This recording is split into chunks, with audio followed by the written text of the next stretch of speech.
going on, everybody? My name is Ryan M Gaming, or Ryan M Entertainment, or Ryan Rich, whichever one you want to go by. Rockstar 30K. Rockstar 30K hyphen, nobody cares. And we are here to do a reaction by Mr. Nightmare. This video is by Mr. Nightmare, and it is 3 true scary horror stories. You ready? I am prepared to be scared. Let's get right into it. 3, 2, 1, let's go! Fucked up. I fucked up. You fucked up! You fucked up! You fucked up! Alright. Try this again. 3, 2, 1, let's go! There we go. I was about to say, you fucked up again. You fucked up. You fucked up. I don't know these people. Can-am.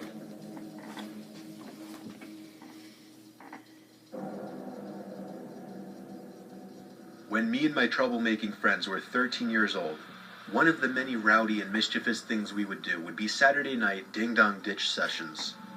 10 years ago, we all lived on the same block in a typical suburban neighborhood. At the time, there were a lot less houses and more woods, though. Ooh. I'm going to make up names for my friends for the case of this story. There was Mark, James, and Matt. Either Mark or James were usually the ones to go up to the houses and ring the bells.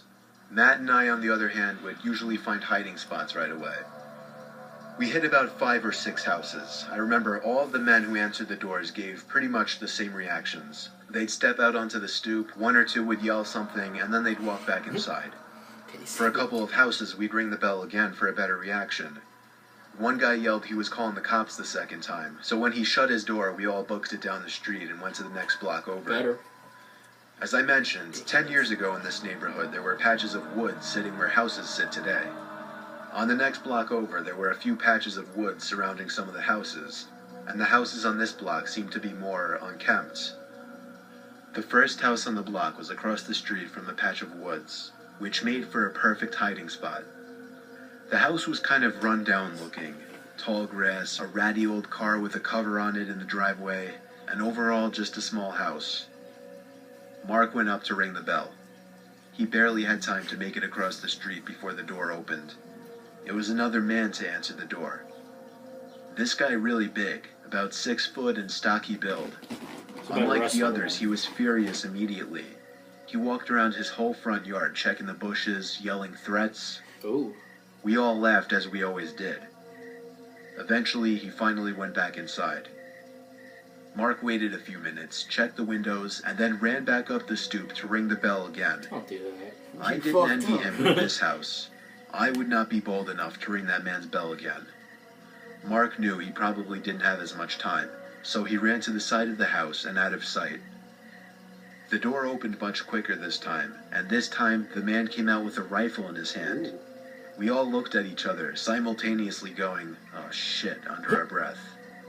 The man checked all the places he checked before, and then a few extra places this time, like behind his car, behind a couple trees, and then he walked to the center of his lawn and just stood there, as if he were thinking.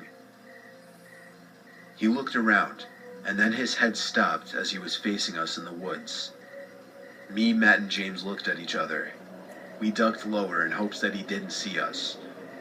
After 10 seconds of staring in our direction, the man went back into his home. And then, we saw him appear at his front window, standing still like a statue, looking in our direction in the woods once again. We saw Mark creeping back over to the man's front door, but there was nothing we could do. We were too afraid to move or yell anything. Mark rang the bell once again and ran for it. Fuck? The man didn't move, though, at least not for another minute. Then he turned and walked away from the window. We didn't see Mark again, but we were still too nervous to move or say anything. The next thing I remember, we heard Mark's voice from across the street yelling, "Run."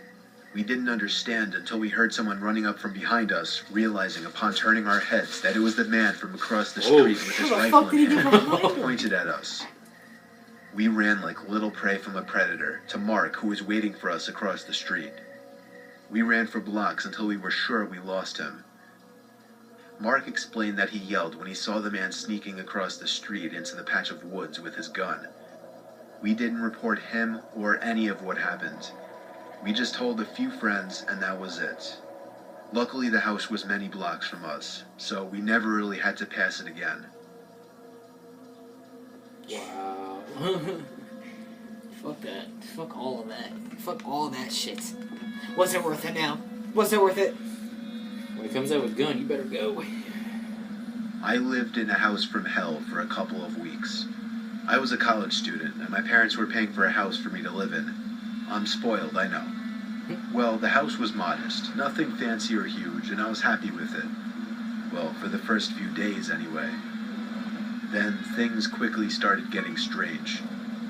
On a rainy Saturday with nothing to do, I was watching TV for a few hours. That was when I heard a scrape on my living room floor. I looked around the room, thinking an animal got into the house or something. I sat back down and resumed watching TV.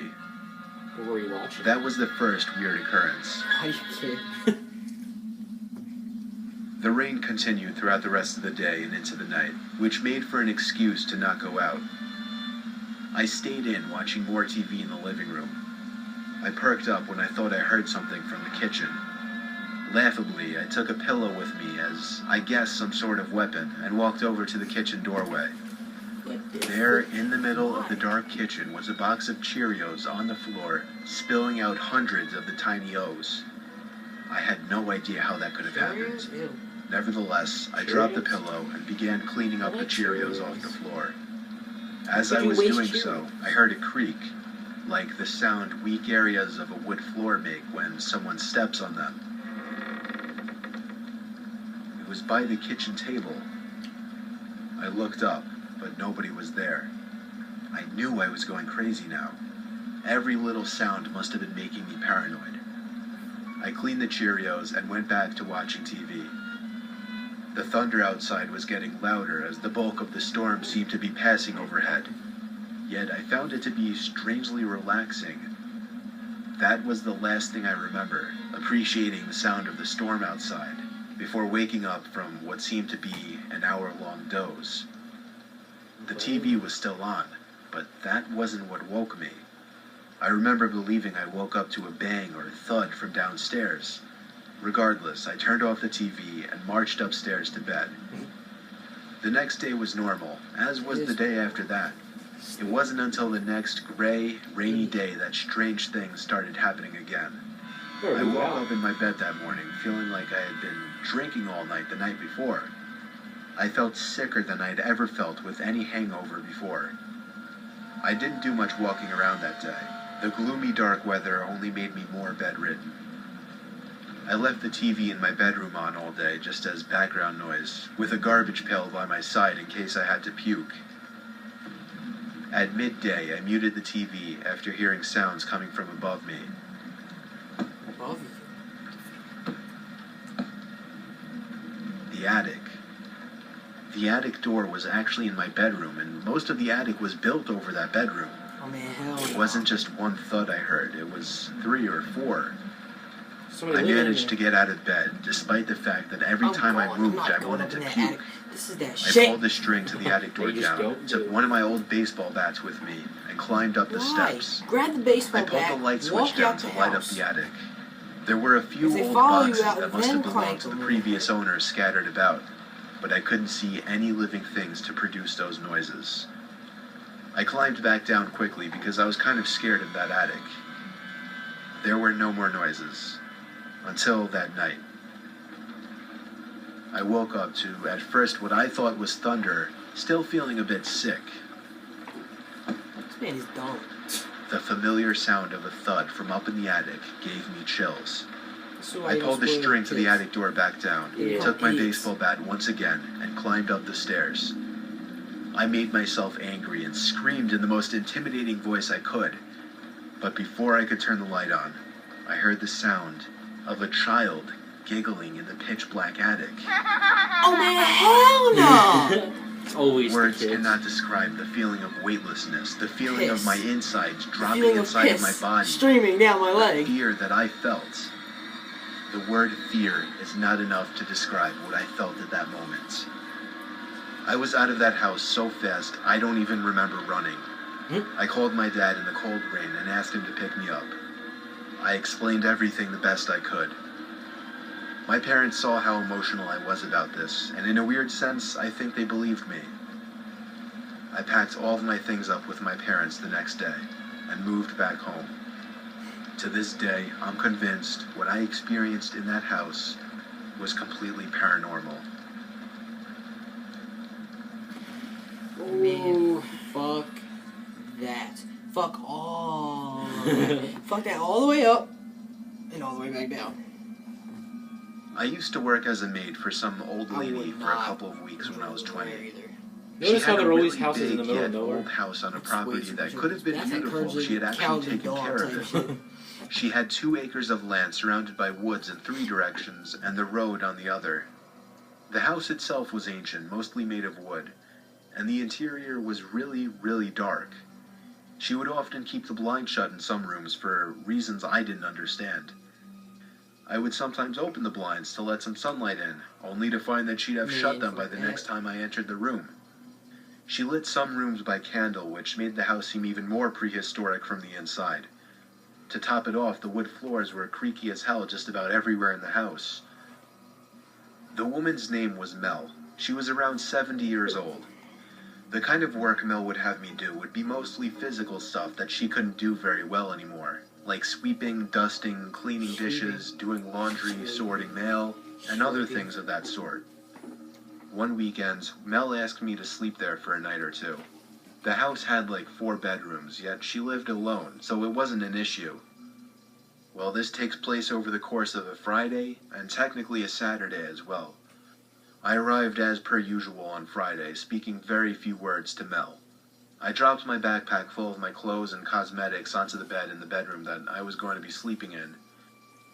As I turned to the door, I saw Mel standing by the doorway. She had a creepy way about her, and this entrance was no exception. She didn't say hello, which wasn't as weird as it sounds. She just instructed me to clean the bedroom right away. After that, she just told me to simply straighten up the whole house, and then she went upstairs. I didn't see her for the rest of the day, but I would occasionally hear her walking around upstairs in her bedroom. It was weird. She would seem to walk back and forth. There were no TVs in this house, so I didn't know what she could have been doing. One thing that I found bizarre was how protective she was of her basement. She made it clear it was completely off limits, and she didn't want me going down there. That's when you cut it off. If anybody's Nighttime ever came super and I went to protective bed of any early. room, that's when I This was know. before smartphones were That's a not a thing, person I so should I be didn't around. even know what time it was. It was probably 9 or 10 like o'clock, that. though. Did this whole... For the first Yeah. few hours, everything was peaceful. However, I still had trouble falling asleep, given that it was the most uncomfortable bed I'd ever been in. It felt like hours later that I started hearing footsteps outside my room on the creaky floors. It sounded like Mel was passing my room really slowly. Maybe she was just going to the bathroom.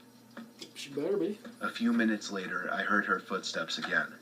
But then she stopped outside my door this time. Again? I sat up and listened. I could hear the creaking from behind the door of Mel standing there, and it was starting to creep me out. She finally Getting walked scared. away. I heard her go down the stairs, and then I heard a door open and close from downstairs. The basement. I had a feeling it was the basement door. It was a while later that I heard the door open and close again, and then heavy, slow footsteps coming up the creaky stairs. The footsteps once again came to my door, then stopped. I sat up once again to listen, and I could hear creaks of pressure on the floor outside the door, and then I heard the doorknob start to turn. I laid back down and pulled the sheets over me and pretended to be asleep. Why? I heard Mel take a few steps into the room, pause, and then leave. She went back to her Just room watching and me, shut the buddy. door. I was a bit disturbed. This was very bizarre behavior.